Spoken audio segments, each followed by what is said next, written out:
नमस्कार दोस्तों।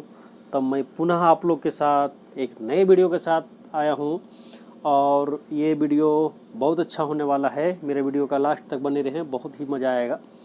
इससे पहले 3 और पार्ट इसके आ चुके हैं, उसको भी जाकर के विजिट कर सकते हैं। डिस्क्रिप्शन में लिंक दे दिया गया है।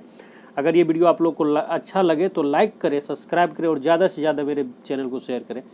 आइए स्टार्ट करते हैं आज का वीडियो। आज का पहला क्वेश्चन है और इस सेशन का 50वां क्वेश्चन आप लोग के सामने। पहला क्वेश्चन जो है यह है, निम्न कथनों में को गौर करें, यानी इसे आप देखें और इसके बारे में बताएं। हिरनी जलप्रपात चक्रधरपुर के उत्तर में स्थित है। हैपात जलप्रपात चक्रधरपुर के उत्तर में स्थित है। हैसातु जलप्रपात गढ़वा जिले में स्थित है। तो अगर आप इसको गौर करें तो हिरनी जो जलप्रपात है ये चक्रधरपुर में है और इसके उत्तर में भी है। ये भी चक्रधरपुर में, हैपात भी है और ये भी उत्तर में है। हैसातु ये भी गढ़वा में है। तो ये तीनों सही होना चाहिए और इसीलिए एक इसका आंसर है। ये तीनों ही सही है। आगे देख लेते हैं थोड़ा क्या है। हिरनी जलप्रपात रांची चाईबासा मार्ग चक्रधरपुर के 40 किलोमीटर उत्तर स्थित है। हैपात जो है विष्णुपुर 30 किलोमीटर दूर घाघर नदी के स्रोत पर स्थित है।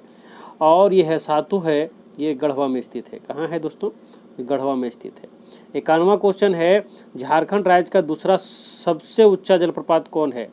तो सबसे ऊंचा जलप्रपात अगर माने यहाँ का तो सदनी घाघ या बूढ़ा घाघ है जो सबसे ऊंचा है। क्या है? ये सबसे ऊंचा है। ये सदनी घाघ या बूढ़ा घाघ कहते हैं। लेकिन दूसरा में अगर बोलें तो ये हुंडरू है। क्या है दोस्तों? हुंडरू है। दूसरा कौन है? हुंडरू। इसको देख लेते हैं। झारखंड राज्य का दूसरा सबसे ऊंचा जलप्रपात हुंडरू है जो 74 मीटर ऊंचा है। कितना? 74 मीटर। ये रांची में है। कहाँ है? रांची में। रांची से 36 मीटर पूर्व अनगढ़ प्रखंड में है। कहाँ है? अनगढ़ प्रखंड में स्थित है। हुंडरू जलप्रपात जो है स्वर्ण नदी पर बनती है। किस पर? स्वर्ण नदी पर ये बनती है। क्वेश्चन अगला है, गर्म जलकुंडों का संबंध निम्न में से किससे होता है? ज्वालामुखियों से, भूगर्भ में स्थित रेडियो एक्टिव खनिजों से, धरातल के प्रतिच्छेदन से, उपयुक्त सभी से। इसका होगा उपयुक्त सभी से। ज्वालामुखी से भी होता है, भूगर्भ में स्थित रेडियो एक्टिव खनिजों से भी होता है, धरातल प्रतिच्छेदन से भी होता है।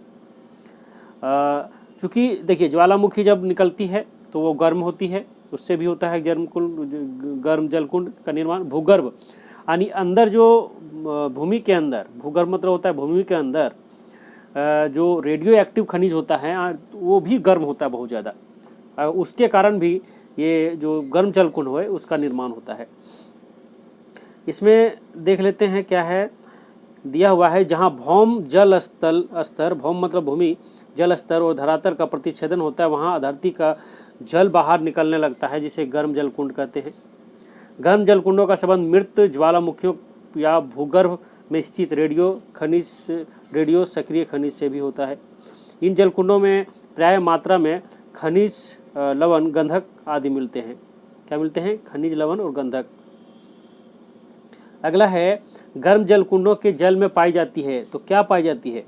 रोग नाशक शक्तियाँ पाई जाती है। गर्म जलकुंड के जल है उसमें क्या पाई जाती है?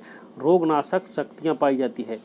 और कैसी रोगनाशक शक्तियाँ, उसको देख लेते हैं। गर्म जलकुंडों के जल में पर्याप्त मात्रा में खनिज लवण और गंधक पाए जाते हैं, जो क्या होता है? रोगनाशक होता है। जिसमें क्या होता है?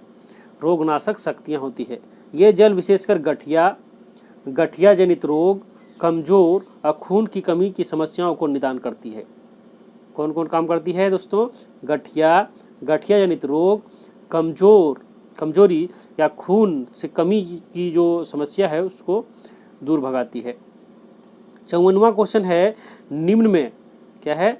निम्न में जलकुंड गर्म तथा उनकी स्थिति, स्थान, जिला, कौन कौन सा युग्म गलत है? इसमें कौन सा युग्म गलत है? तो आप लोग देखिए, कावा ये हजारीबाग में है। क्या है? कावा हजारीबाग में है। और अगर आप बोलें चरक खुद्र तो ये टुंडी में है।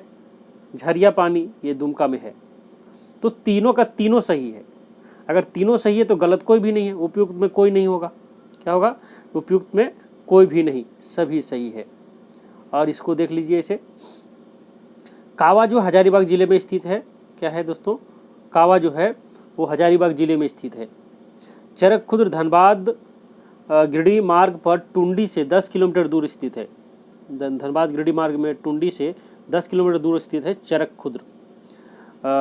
चरक खुर्द गांव में ये है। झरिया पानी दुमका जिले के गोपी कांदर के पास स्थित है। कहाँ है? गोपी कांदर के पास स्थित है। 55वां क्वेश्चन है और ये मिलान करने वाली है। क्या है दोस्तों? ये मिलान करना है इसको, तो हम लोग मिलान करते हैं इसका।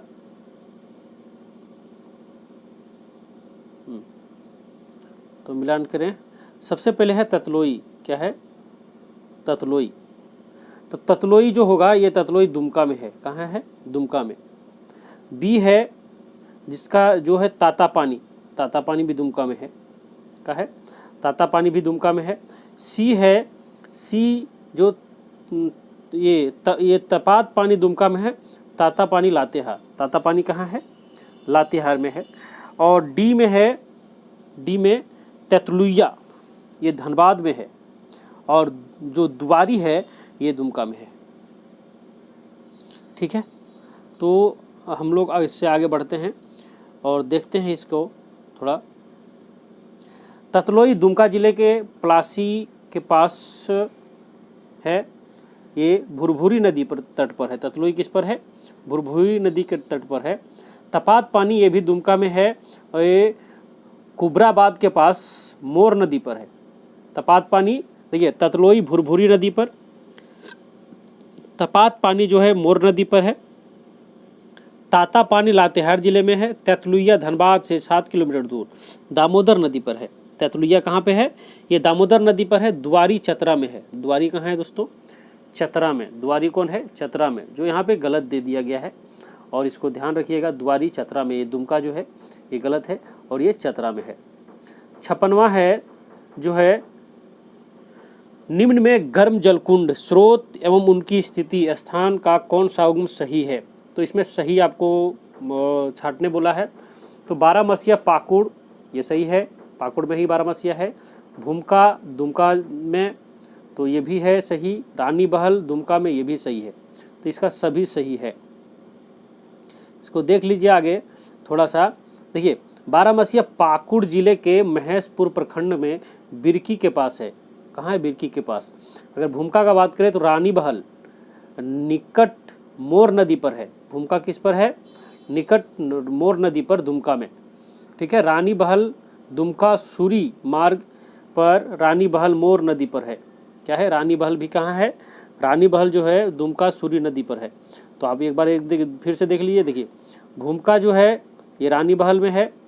क्या है? दुमका में। और ये भी दुमका में। देखिए, भूमका रानी बहल दुमका में, ये भी दुमका में और ये भी दुमका में। ये दोनों जो है मोर नदी पर है। किस पर है दोस्तों? मोर नदी पर बना हुआ है। आगे हम लोग चलते हैं और 58वां क्वेश्चन देखते हैं आज का। लाडलाउदह गर्म जलकुंड पाकुड़ जिले में स्थित है।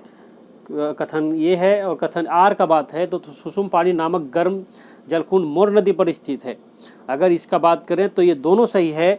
जो लाडलादह है ये जलकुंड पाकुड़ में है। कहाँ है? पाकुड़ में।